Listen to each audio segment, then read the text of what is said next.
नमस्कार शेतकरी मित्रांनो, जी आपण ही रोपे पाहत आहात ही मी घरी बनवलेली आहेत. नर्सरी टाईपनेच बनवलेली आहेत. तर हे बनवण्यासाठी पहिल्यांदा आपल्याला गरजेचं आहे सीड ट्रीटमेंट करणे.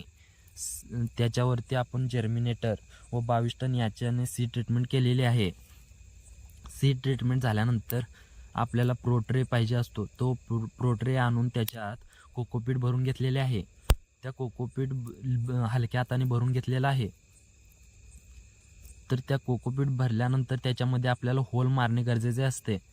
ते होल आपल्या हलक्या हाताने जास्त खोली पडू नये व जास्त वरही असू नये, मीडियम मारायचे आहेत.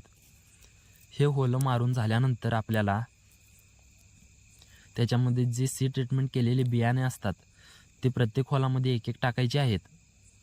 जसे की मी इथे टाकत आहे. बियाणे टाकून झाल्यानंतर त्याच्यावरती हलक्या हाताने कोकोपीट टाकून ते बियाणे मुजवून घ्यायचे आहेत. ते सर्व झाल्यानंतर आपल्याला एकसारखे जर्मिनेशन होण्यासाठी हीट देणे गरजेचं आहे. त्याच्यासाठी आपण पॉलिथिन पेपरचा वापर करून पूर्ण झाकून घेऊन 3 ते 4 दिवस अंधार खोलीत हीट देणे गरजेचे आहे, जिथे की सूर्यप्रकाश पडत नाही तशा खोलीत.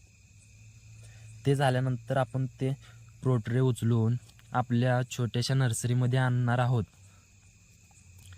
मी शेडनेट घालून छोटीशी म्हणजे सावली करून घेतलेली आहे, कारण की रोपांना त्रास होऊ नये म्हणून. तर या प्रकारे आपण प्रत्येकी व्हरायटीनुसार प्रत्येकी सेपरेट प्रोट्रे लावून घेतलेले आहेत. त्याच्यानंतर आपले हे 11व्या दिवशी उगवलेले रोपे आहेत. हीट दिल्यामुळे सर्व एकसारखे जर्मिनेशन झालेले आहे. याच्यानंतर 16व्या दिवशीचे बघा 2 ते 3 पानावरती रोपं आलेली आहेत. हे पहा, हे 2 ते 3 पानावरती 16व्या दिवशी रोपे आलेली आहेत. याच्यानंतर बरोबर 1 महिना झालेला आहे या रोपांना.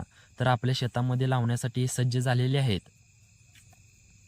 कशी वाटली घरी बनवलेली नर्सरी? आपल्या शेतकरी मित्रांनी बनवलेली आहे. त्याच्यासाठी तुम्ही नक्की कमेंट करा, कशी वाटली नर्सरी. शेतकऱ्याचा हा छोटासा प्रयत्न आहे. तर मेन महत्त्वाची माहिती म्हणजे प्रत्येकी 11व्या दिवसापासून आपल्याला प्रत्येकी 2 दिवसाला 19-19चा स्प्रे व ह्युमिक ॲसिडचा स्प्रे घेणे गरजेचे आहे.